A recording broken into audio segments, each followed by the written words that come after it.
Map में 195 plus countries हैं, लेकिन दुनिया के कोने में ऐसी जगहें भी हैं जहां के लोग खुद को या तो किंग या फिर प्रेसिडेंट डिक्लेयर कर देते हैं, अपनी कंट्री का फ्लैग बनाते हैं और कहते हैं ये हमारी कंट्री है।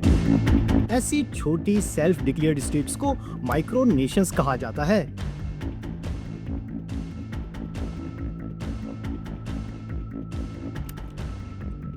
अस्सलाम दोस्तों, माइक्रो नेशंस बेसिकली एक छोटी सी जगह या फिर छोटी सी कम्युनिटी होती है जो खुद को सेल्फ स्टेट कंट्री डिक्लेयर कर देती है। लेकिन प्रॉब्लम यह है कि किसी भी कंट्री को लीगली तौर पर मानने के लिए 4 बेसिक कंडीशंस होती हैं, जिसमें आपकी परमानेंट टेरिटरी हो, परमानेंट पॉपुलेशन हो, प्रॉपर गवर्नमेंट हो और सबसे इंपॉर्टेंट कि आपको दूसरी कंट्रीज रिकॉग्नाइज करें। माइक्रो नेशंस ये पहली 3 कंडीशंस तो आराम से पूरी कर लेती हैं, लेकिन रिकॉग्निशन इनको कभी भी नहीं मिल पाती।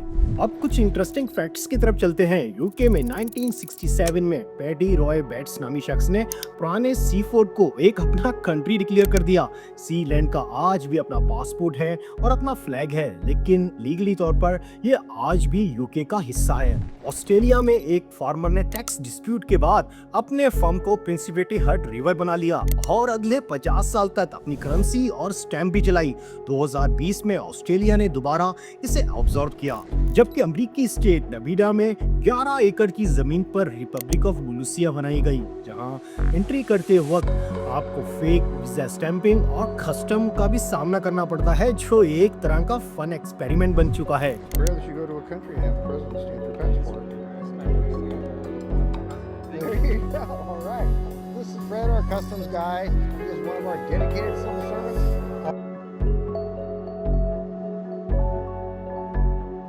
लेकिन बड़ा सवाल यह है कि लोग आखिर माइक्रो नेशंस बनाते क्यों हैं? कुछ लोग तो इसे एज अ प्रोटेस्ट बनाते हैं, जैसे कि रिवर हट।